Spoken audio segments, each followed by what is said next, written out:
midweek na full of chika and interesting stories na naman ang hatid namin sa inyo. Ready na ba kayo sa panibagong araw ng pagkilatis? Yes po, super po. Ready. Super ready. Okay, good. Ang paalala namin, huwag basta-basta manghuhusga. Dahil dito, ang simpleng tanong, maraming mabubuksang mga kasaysayan at kwento. Kumanda na sa isa sa namang special usapan dito sa Bawal Judgmental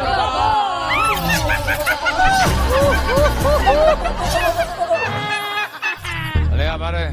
At kwentuhan na tayo. Okay. Anong gusto mong pagkwentuhan? Si Alan, kailan tayo dadalaw? Susunugin na raw bukas. Diba, Siya o yung clown siya. Mabait naman. Mabait na tao yun. Okay. Si Miles na muna magkwento. Oo nga Miles. po, pero bago po natin pag-usapan si Ma'am Iki, sa mga Dabber Cats po na gustong mag-audition bilang player dito sa Bawal, judgmental ka ba? Pwedeng mag-send ng email sa bawal.eatbulaga@gmail.com. Ayan po, sa screen na mga dapat yung isend, mga Dabber Cats. Okay. Kilalanin na natin ang mga kasama nating kumilatis. Ang judge for today mula sa Team Studio. Oy, isa siyang call center agent. Dabber natupad Cats, din. pasok.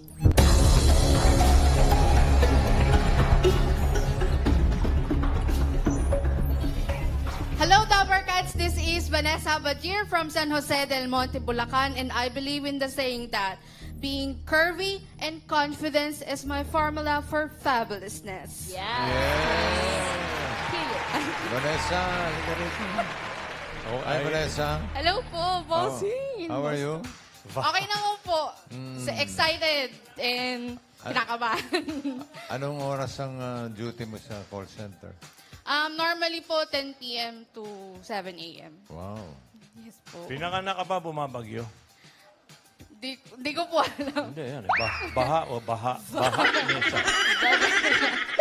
Baha Nesa. Okay. Vanessa. Yes po. Ikaw ba pag call center ba judgmental? Hindi po. Depende po sa sitwasyon. Pero you have to parang makilatis yung customer mo po kasi. Through sa voice lang. Okay. Opo. At Bibigyan ka ni Vic ng sustento. Yes, 30,000. Hawakan mo. Okay? Ayan. Galingan mo sa pagsagot, Vanessa, dahil pag-isipan mo mabuti, kapag nagkamali ka sa sagot mo, minus 10,000. Okay, no coaching, Sayang please. naman. Simulan na natin ang round 1. Ito na. Round 1. Talasan ang pakiramdam dahil ito na. Mga kasama natin magdadala sa iyo ng swerte. Dabber Gods, pasok.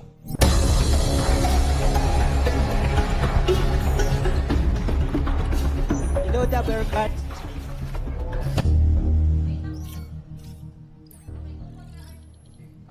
Magandang umaga, everyone. Naniniwala ako sa kasibihang nasa Diyos ang awa, nasa tao ang gawa. Okay? Arthur. Victor! Ako po si Victor. Hello, Dabber Cats. Ako po si Victor. Ako ba'y naniniwala na sa kasabihang ang hindi marunong lumingon sa pinanggalingan, di makakarating sa paroroonan. Saan ka ba, paroroon? Okay. Bahanesa. Yes Kung po. sakaling mahasalubong mo yung si Arthur at si Bentong. Victor. Okay. Ano sa tingin mo ang kwento? Anong basa mo sa pagkatao nila? Para po sa akin, parang nasa medical field po sila. Kasi Detail man. sa salamin, parang Pareho na para salamin, silang ano? nasa medical field po pareho. Either doctor or basta sa ospital. Basta nasa medical. Opo. Ako nakasalamin. May medication din ako. Okay. Doktor ng mga puso. Okay.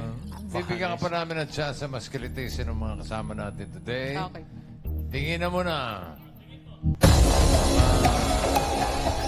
Tingnan mo sila mabuti.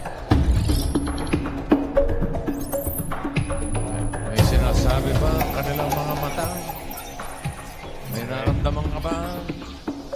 Okay. Tama na. At sana tama ang kutob mo sa mga bisita natin. Vanessa. Good luck. Para sa round 1, alamin natin ang tanong. Ang tanong.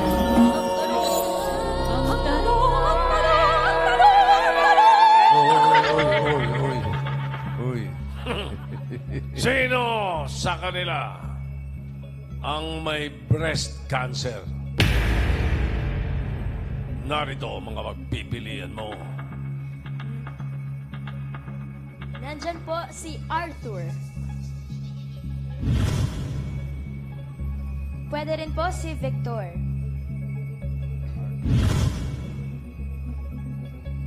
Ang Itbulaga po ay nakikisa sa Breast Cancer Awareness Month ngayong October. Sakit na yan ang pag-uusapan natin ngayon at gaya ng nabanggit sa tanong, hindi lang mga babae ang nagkakasakit nito, kung hindi maging lalaki rin. So, sino sa kanila ang may breast cancer? Vanessa, you have 10 seconds to decide, darling. Pag-isipan mo mabuti. Your timer starts now. Si Arthur o si Victor? Parehong Tor yan. Tor. Sino pipili?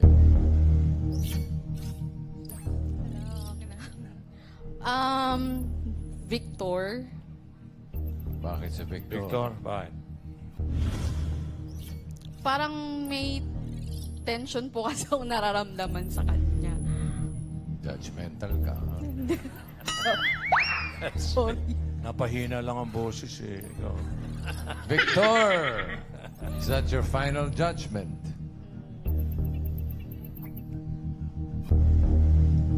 That's my final judgment po. Naku ko, ay, Okay. ay, bakit? Ilak na ang final judgment. Si Victor daw ang may breast cancer. Tingnan natin. Tama kaya o mali? Check or X?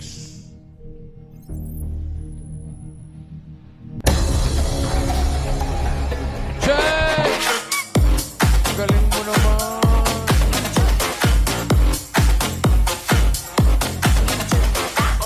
Okay, safe on 30,000. Masaya si Vanessa, hindi dahil may breast cancer si Victor. Dahil buo pa ang kanyang 30,000. Safe ang 30,000. Si Victor. Okay, alamin May natin. breast cancer. Kay Miles at kay Mengay. Kuya Victor, hello po. Good afternoon po. Good afternoon din po. Kamusta po kayo, Kuya Victor? Okay lang naman po. Kuya Victor, pag-uusapan lang po namin yung kwento nyo po. Kayo po ay na-diagnose po ng breast cancer. Opo, na-diagnose po ako. Kailan po, Kuya Victor? Nung nag-umpisa, nung 2023, bali, August. Last year lang po, Kuya Opo. Victor. Tapos dahil hindi naman pwedeng magpa-check up uli dahil mayroon akong iniindan sakit yung sa puso. Bali, baradong ugat sa puso. Tapos, bali na pag-isipan na namin na nag-umpisa yung gamutan nung nagpa-check up na ako sa doktor na dahil na okay na yung pakiramdam ko sa puso. Sa puso po. Bali, yung sa breast cancer, yung bukol sa aking dibdib. Bali na sunod na pina-check up na namin. Bali po, Tatay Victor, yung sakit sa puso po, ang una niyo pong sakit po. Opo, Tapos po, ano pong mga naramdaman ninyo? Ba't po kayo nagpadala po sa ospital na para po sabing may breast cancer daw po kayo? Bali, may tumubo pong may tumubong bukol sa, bali nakakapako yung bukol sa dibdib, tapos yung gilid niya, parang hinigop na. Lumubog yung Yung tabi po ng bukol. Sa tabi ng bukol, lumubog siya. Pero bukod po doon, wala po kayong ibang naramdaman? Wala pong ibang sintomas po, Kuya Victor? Bali, wala namang, hindi siya sumasakit. Parang nakapako lang na matigas, tapos may nakita ko dun sa nakita kong lumulubog na yung, tabi ng bukol sa may didi ko po. Tapos nagpa-check na po kayo agad sa doktor po noon nung napansin niyo po yung bukol. Ano po agad ang sinabi sa inyo? Sabi nung doktor, magpa-check up na kayo agad ngayon. Kasi kailangan ng ma-diagnose o kaya ma-laboratory na kagad yung yung dibdib. Tatay Vic, nung nakapal niyo po na may bukol po sa inyo, kumbaga naisip niyo na po ba agad na breast cancer siya? Meron po ba sa pamilya po ninyo ang may ganun po? Wala naman po sa pamilya namin. Pero yung yung sabi ng misis ko, kailangan ipa-check up na yan. Pero Kasi lumulubog na. nung panahon po na yon, Tatay Vic, naisip nyo nga po ba na, tulad po ng tanong ni Miles, naisip nyo nga po ba na breast cancer bilang bihira po sa kalalakihan ang nadadiagnose po ng breast cancer? Bali, yung misis ko po yung kasi napanood niya sa TV na, sa cellphone pala na Na posible po na meron. oo, na posibleng mayroon yung lalaki. Kaya tinignan niya kagad yung yung dibdib ko. Nakita niya may bukol na, tapos parang hinigop yung tabi ng didi ko. Nung na-diagnose po kayo, Tatay Vic, sinabi na rin po kung anong stage po yung breast cancer po ninyo? Hindi pa po. Bali, palagi namin tinatanong kung yung na-ultrasound, bali nasa 5 category. Kailangan paro yung matingnan ng doktor.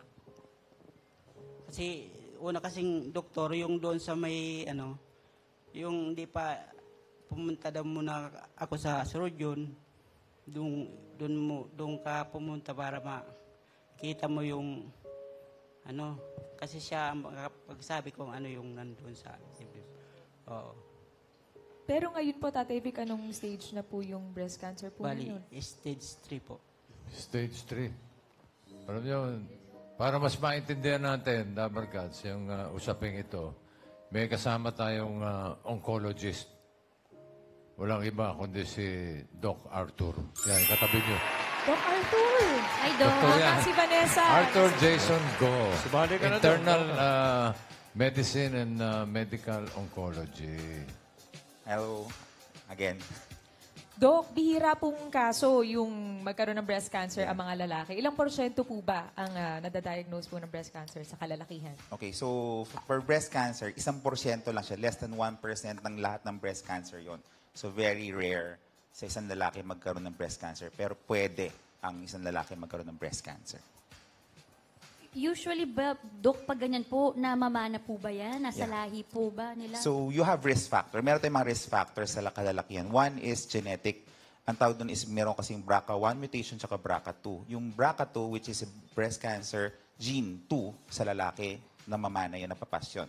And then you have other syndromes like your Klinefelter syndrome. So merong X gene na extra yon. So yung makikita mo sa lalaki na medyo malaki yung dibdib, as compared to sa normal na dibdib na gynecomastia ang tawag doon, na lumalaki yung dibdib ng isang lalaki. So, na fatty, more fatty yung niya. So, that's one risk factor. And then, of course, nagkaroon ng radiation dati.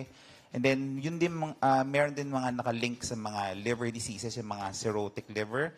So, yung mga malakas uminom talaga ng alak, yung mga ganon. So, nadadamage yung liver nila to the point na pwedeng magkaroon ng fatty liver sila. So, lumalabas doon yung androgen, yung hormone ng lalaki, nababawasan at napapalitan ng estrogen.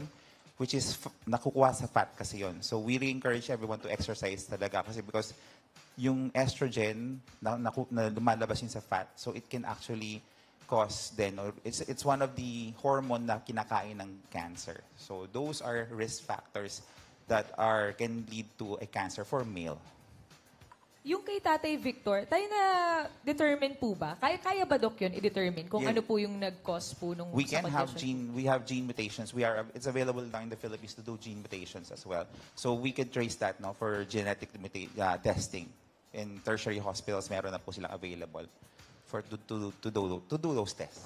Sir Arthur, usually po pag ganyan, yung mga nagkaka-breast cancer po, meron po bang edad kung kailan lumalabas? Kasi kay Tatay Victor, Yeah. medyo late na po. Last year lang. Opo. Tayo, ilang taon na po kayo? Bali, 60 po. 60. So usually 50 and above sa male. Sa female, actually 50 din, no? So elderly are at risk talaga to have breast cancer talaga. Yeah. Highly treatable naman po ito, Doc, no? Yes. Breast cancer right now, it's because of a lot of studies na ginawa. Because sa female, alam natin number 1 yan, na breast cancer is number 1 leading cause of cancer in the entire world. So, because of that, marami na pag-aralan na, marami mga siyensya na nilaan para dito. So, ngayon, even at stage 4, it's compatible with life. As long as there's treatment, there's available funding, kayang-kaya na po ngayon yan. Tay Victor? Si Victor, anong Stage 3, yeah po. So, anong treatment ang ginagawa sa kanya ngayon? So, based sa stage 3 talaga, chemotherapy is a mainstay na treatment sa kanya. But after treatment niyan, there would be radiation. We usually do testing pa, molecular testing doon, which nakita ko yung kitatay, estrogen positive yun sa kanya. So, mag-hormonal treatment pa kami sa kanya. So, may treatment pa sa kanya na through tablet lang naman yun, maintenance niya. To stop lang yung pagkain ng cancer do sa estrogen para ibinablock niya, tinatapalan yung receptor para hindi makain ng cancer yung estrogen. So, hindi kailangan operahan o Yeah, surgery alisin? pa rin. May surgery Mainstay din. pa rin. Surgery, then after surgery, chemo, then radiation, then hormonal. Yeah. Doc, kayo po ba yung doktor ni Tatay Victor? No, we just spoke yesterday. Sa likod Curious lang lang nagkakasama. No, Doc, ano po bang mga bawal na activities kay Sir Victor? Parang gusto po pong bungee jumping. Uy! Tatay Victor. Ano po mga bawal po? So after surgery, so of course, rest muna. And then afterwards, exercise pa rin. Now, merong bibigay sa kanya mga special exercise para hindi magkaroon ng contracture kung saan siya naoperahan. Kasi usually, pag naoperahan, tinitingnan din yung kulani, kung may mga kulani makita sa kilikili. So pag naoperahan kasi, syempre masakit. So yung tendency pag naoperahan, mahirap iangat. So, nung tinanggal siya, so pag may stitches, di ba, mahirap nung umpisa. Pero syempre, ayaw natin siyang manatiling steady. So, gusto natin galawin siya, mamobilize siya. Para next time, magalaw niya, mamobilize niya, yes. And then after nun, exercise na. Routine exercise, whatever he wants. Pwede siya mag-jogging, pwede siya mag-cross-training, go. Anything. Yes. As long as the heart is okay. So, kay tatay kasi, kaya ngayon dahilan ni tatay, pumunta siya because of a heart. Kadalasan kasi sa lalaki, heart yung hindi napapansin sa lalaki. So, hindi nga, nagulat na lang siya na mayroon pala bukol. So, incidental lang na may bukol pala. Kasi nga, we don't usually check for male. Screening is usually done for female. Di ba? Yung mga mammography. So, sa kanya, sa male, incidental lang. Biglang napansin lang. Noon nagpa-check up siya sa puso. Pagkain, ano bawal, Doc? Sir? Pagkain ano po. mga bawal? Sir. Sa food po, fatty food pa rin as much as possible. We don't, yung sinasabi kasi sugary food, so everyone needs sugar pa rin as long as you burn it. So you just have to really, whatever you consume, you have to burn it. Hindi pwede siyang kain tulog, di ba? So, lahat naman in moderation, okay. In moderation. Nadinig mo, pare. Boss Joey. Sugar okay lang, basta binaburn. Moderation. Moderation. So, importante, binaburn. Yung bang clowns pwede kong i-burn? Hindi, Boss Joey. Ano yung sa drink sa Doc? May binanggit ka kanina na alcohol, masama? No, of course, alcohol bilging kasi because alcohol can actually, di ba, alcohol pwede mag-damage ang liver. So, we call it, meron mga alcoholic liver syndrome, no? So, pwedeng ma-damage yung liver natin. So, it can actually do fatty liver. So, yung fatty liver niya nasisira, naging cirrhotic. So, pag naging cirrhotic, yung function ng normal liver, nasisira. So, nagiging nagkakaroon ng mga hormone abnormalities. Din. Dok, pareho ba ng symptoms sa lalaki at babae? Almost the same, sir. Doc. So, bali, painless kasi talaga ang breast mass for male or female. It just so happens sometimes nagkakaroon, pag hindi na napabayaan, nagkakaroon ulceration, nagkakasugat. Hindi maghihilong talaga yung kahit anong antibiotic, kahit anong... Kasi akala nila kasi ma-antibiotic lang, lunurin na antibiotic, gagaling. No, it will not. It has to be treated by either surgery or chemotherapy, hormonal therapy, or radiation. But it will never be healed by antibiotic, yung mga sugat na ganon.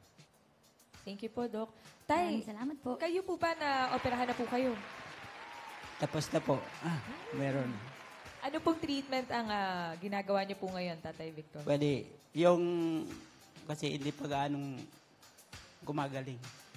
Yung tubig ng swero, bali, binabasa yung cotton, tapos tinatapal po. Tinatapal po dito sa sugat. Pero nagki-chemotherapy na po kayo, Tay? Or Bali, hindi pa po? Iniintay ko po na lang po yung schedule. Tatawagan na lang po. Magsisimula pa lang po kayo, Tatay Victor. Opo. Magkikimo pa lang. Pakalakas po kayo, Tatay Lakas Victor, ha? Kaya niyo po yan. Sabi naman ni Doc Arthur, di ba? Treatable Treatable naman. naman. Yes. Salamat po, Salamat Doc po. and Tatay Victor. Thank you, Doc. And kay Victor, thank you rin. Wala mo nang uuwi. Diyan muna tayo. At sisimulan pa natin ng round 2. Okay, buo pa yung 30,000 eh. Baka na yan. Mas galingan mo, darling, ang pagkinatis dahil kapag nagkamali ka pa, minus 15,000. Okay. May mga bisita pa ulit tayo na pwedeng makatulog sa iyo, Vanessa. Dabber Guns, pasok.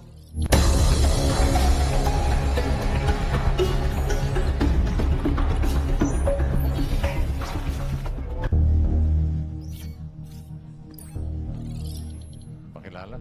Ako po si Pai. Naniwala sa kasabihan ng ang buhay po ay wither-wither lang. Okay. Ako po si Lorna Malbeda na naniniwala sa kasabihang gaano man karami ang pagsubok at problema sa buhay, life is still beautiful. Wow. Thank you, Lorna and Pai. Ngayon, alamin natin ang susunod na tanong. Ang tanong!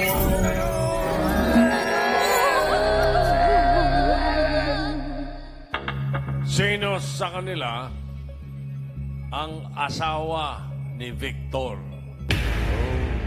Narito ang mga pagpipilian mo. Nandyan po si Pai.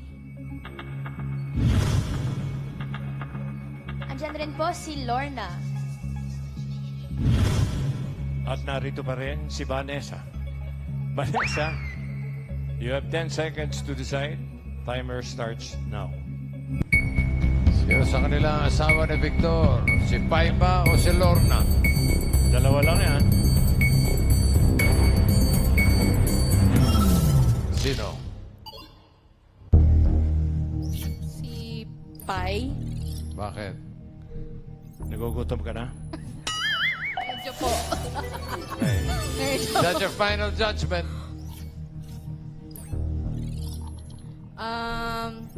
Final judgment. Final judgment? Pai. Pai. Pai. Luck. Nako. Alamin natin, si Pai nga ba ang asawa ni Victor? Victor! Next or check? Yeah! Galing!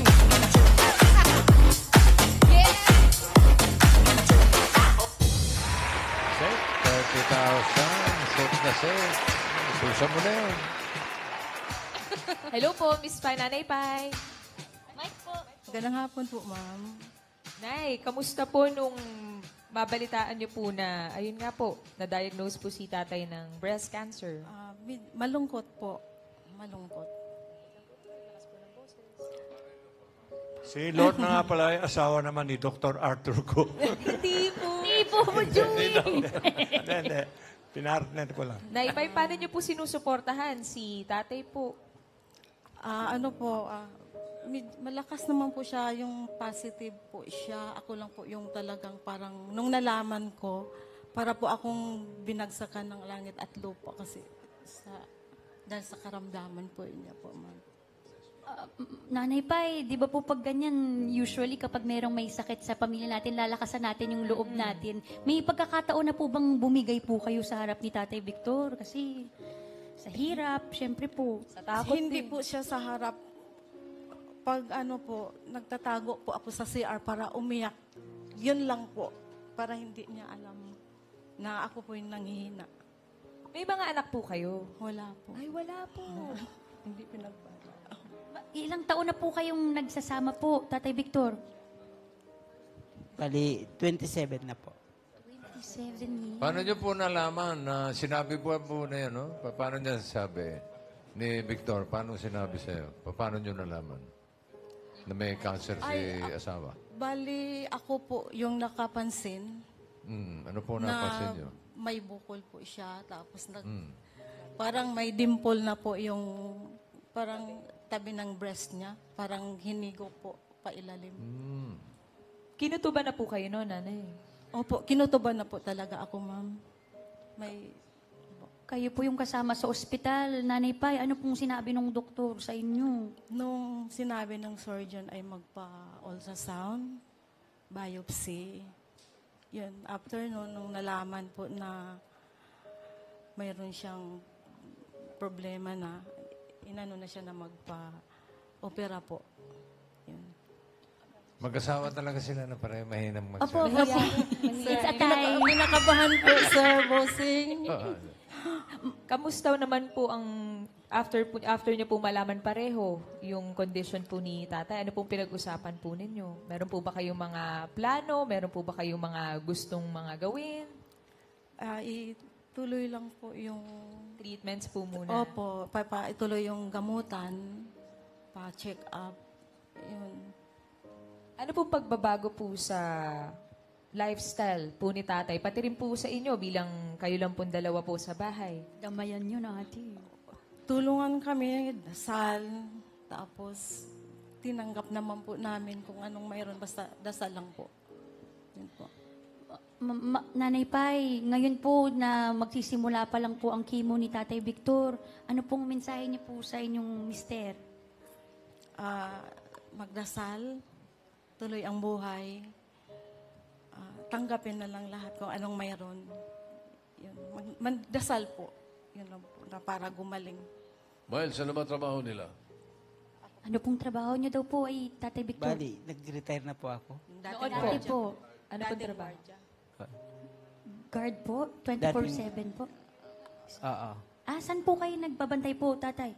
Sa Pampanga, sa San Miguel Brewery. Si Nanay Pai po, Trabaho niyo po? Kasambahay po. Yun, sa ngayon po, dahil wala na siyang nag-aalaga po ako, so yung mga amo ko, tinatawagan na lang po nila ako pag